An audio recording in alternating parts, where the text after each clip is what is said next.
Bonjour, c'est Cryptolyse. Aujourd'hui, on va parler de ADA, la crypto-monnaie de la blockchain Cardano. Donc, je vous en avais parlé déjà plusieurs fois. On va continuer à faire les updates pour suivre ce projet qui existe depuis un certain temps, qui est un projet pharaonique, qui a été lancé d'ailleurs il y a très longtemps et qui a pour vocation de créer une blockchain qui globalement unirait toutes les blockchains. C'est un peu le principe de Cardano. C'est une blockchain qui a beaucoup fait parler d'elle, surtout au début, parce que le projet était énorme. En l'occurrence, le fondateur avait quand même, a une certaine image, et alors qu'elle soit positive ou négative en fonction des personnes que l'on voit, mais globalement, on ne peut pas nier qu'il a une certaine image. Et le souci, c'est que il y a quelque chose derrière qui a été affirmé.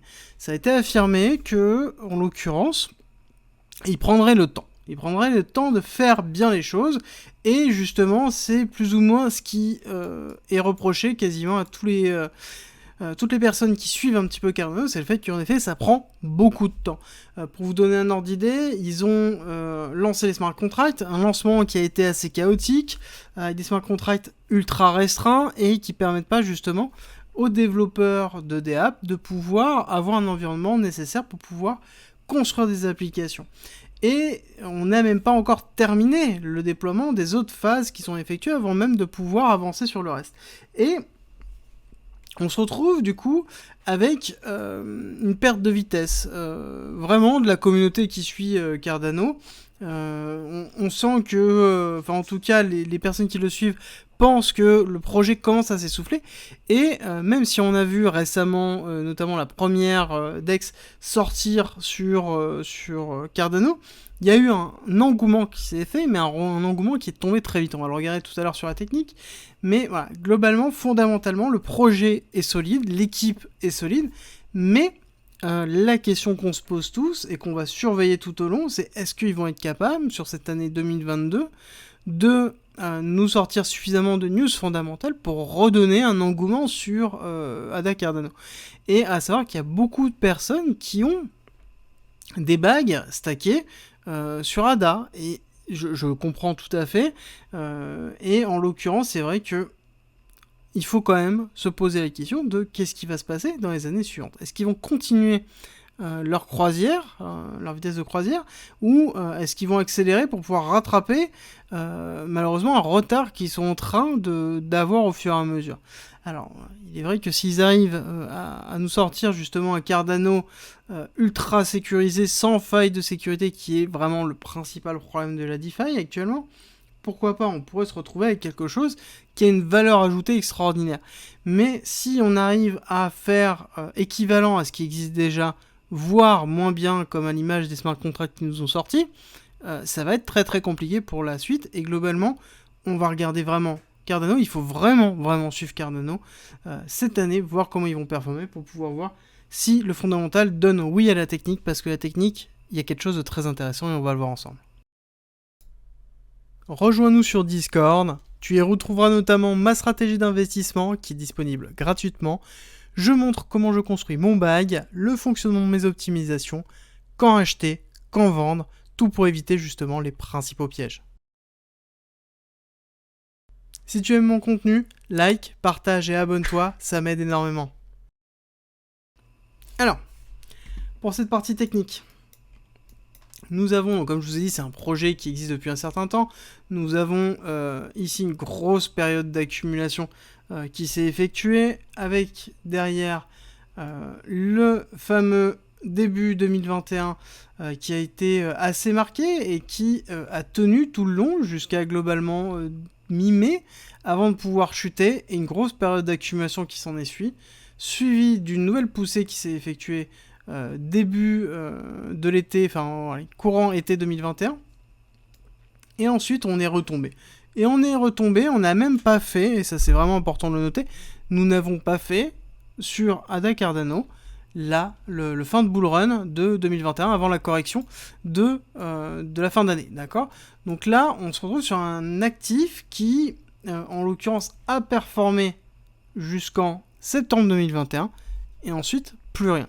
mais vraiment plus rien. On s'est retrouvé dans les limbes, et ça montre aussi un petit peu la complexité de la partie fondamentale, alors qu'on aurait dû suivre justement la continuité de l'amélioration et de l'évolution de l'ensemble du bullrun, et malheureusement Ada n'a pas suivi. Et techniquement ça s'explique, mais fondamentalement aussi. Quand on a une concordance entre les deux, c'est là où on commence à se poser un petit peu des questions par rapport à ces schématiques-là. Alors, qu'est-ce qu'on voit sur Ada Cardano? On voit quelque chose qui techniquement est excessivement bullish, parce qu'en l'occurrence, on voit ici un BC, donc un magnifique BC qui est en train de se former. Là, nous avons un AR, et nous avons derrière tout simplement des choses qui sont excessivement positives, avec un ST qui prend la liquidité de l'AR, d'accord? Donc un ST qui va récupérer la liquidité d'ici. Donc nous ne sommes pas dans une distribution de Wyckoff, nous sommes dans une schématique d'accumulation de Wyckoff, de réaccumulation pardon de Wyckoff, avec donc quelque chose qui est très bullish, qui va aller vers le haut, qui a tendance à progresser en top. Et globalement, nous sommes dans une partie qui est ce qu'on appelle le saut, et un saut qui, en l'occurrence, est très marqué. D'accord? Étant donné que ce saut est allé prendre la liquidité dans une réaccumulation de l'AR, chose qui marque justement un mouvement fort, et une phase de temporisation du prix. Donc ça, c'est important de le voir. L'élément qui est à noter, c'est qu'ici, nous avons un AR. Cet AR est une accumulation. Donc l'avantage, c'est que directement, Ada Cardano est très rempli de schématiques de Wyckoff. Donc du coup, plus on voit cette schématique-là, plus on se dit qu'en effet, on va avoir une véritable impact en fait au niveau de ce qu'on pourra lire et des schématiques que l'on pourra découvrir sur du Wyckoff. Plus on en a, plus on sait que ça donne du poids, en tout cas à cette analyse technique. Alors, une fois qu'on a terminé BC, AR, ST, SO, qu'est-ce qui se passe? Il se passe qu'on va aller faire un UT, donc un nouvel ATH et un UTAN. D'accord, ok. Mais qu'est-ce qu'on a d'autre? On a ici un Fibonacci de retracement sur cette poussée-là. On voit qu'on n'est pas encore allé titiller les 786 qui sont à 0,695. On voit que ce 786 se trouve au niveau d'un order block très fort. Et juste en dessus de ce niveau 1,618 qui est à 0,532, qui est la prolongation de la première chute qui est effectuée au niveau de Ada, et donc du coup qui nous donne un objectif de continuité forte. On voit que en l'occurrence on a eu des paliers qui sont effectués avec 1, 2, 3, 4, et nous sommes actuellement dans un cinquième. D'ailleurs je vais la tracer pour que vous ayez justement cette visibilité là, une chute en 5 temps, 3, 2, hop, 3, 4, et nous sommes actuellement dans la 5. La 5 qui en elle-même peut continuer quand même un peu plus loin et aller chercher cette schématique-là pour aller chercher le prochain objectif qui se trouve à 1,618 et qui serait un très bel objectif justement par rapport à ça. Et donc du coup qui nous amènerait quand même avec un prix de ADA assez bas pour pouvoir faire une entrée. Alors hop, tac, on se décale correctement, on replace.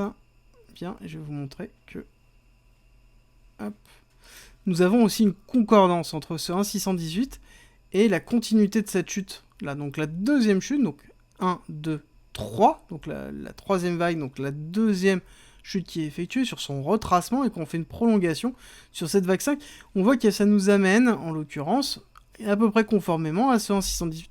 Donc du coup, on se retrouve encore dans une concordance qui est en train de se faire au niveau des indicateurs, où on se dit, ok, bon, là, quand même, on a quand même quelque chose d'assez fort, où le prix nous indique qu'on va continuer à chuter. Et pour l'instant, il est important de voir qu'on n'a pas de schématique d'accumulation de Wyckoff. Donc ça veut dire qu'on n'a pas d'indication d'un potentiel arrêt de cette chute. Donc on est toujours dans une notion de correction forte et il n'y a pas d'indication d'arrêt de tendance. Alors, je dis ça, il est vrai qu'on en a une mais qui n'est pas encore confirmée, qui est ici une divergence qui est en train d'être effectuée, donc une divergence bullish avec hop, ces bottes-là, donc on a quelque chose qui est en train de se former. Mais en termes de Wyckoff, on n'a pas de création de liquidité pour pouvoir assurer qu'on va repartir à la hausse. Et de toute façon, dans tous les cas, comme je vous ai dit, la technique nous montre des choses, mais il faut impérativement que le fondamental nous les confirme derrière. et qu'on ait une preuve et qu'il y ait un engouement qui se fasse au niveau de ADA. On a une grosse communauté qui est derrière. Une communauté qui commence à s'affaiblir, mais je suis sûr que si derrière on se retrouve avec des schématiques de ADA très fortes, on peut avoir très simplement un rallye énorme de ce coin qui va s'effectuer. Alors, on va maintenant se projeter un petit peu. Admettons, nous avons une vague 1, une vague 2 d'Elliott. Donc c'est-à-dire on va essayer de projeter cette vague 3, alors, schématique qu'on retrouve dans beaucoup de coins et que j'arrête pas de vous le répéter parce que je pense que c'est un ensemble du marché qui est en train de nous donner des signes. Nous avons vague 1, vague 2, donc on fait la prolongation sur le 1,618 de Fibonacci, donc nombre d'or. On se retrouve quand même avec un ADA à, allez, on va arrondir à 5,5. Donc un ADA avec quand même un niveau assez fort en termes de prix, et potentiellement le premier arrêt étant 3,5, enfin 3,5 $, qui pourrait être intéressant.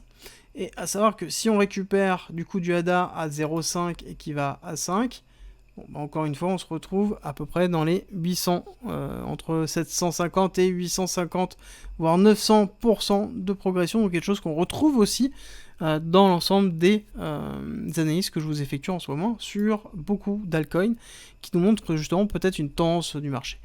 L'intérêt à retenir, c'est que techniquement, on va avoir des entrées bientôt dans ADA.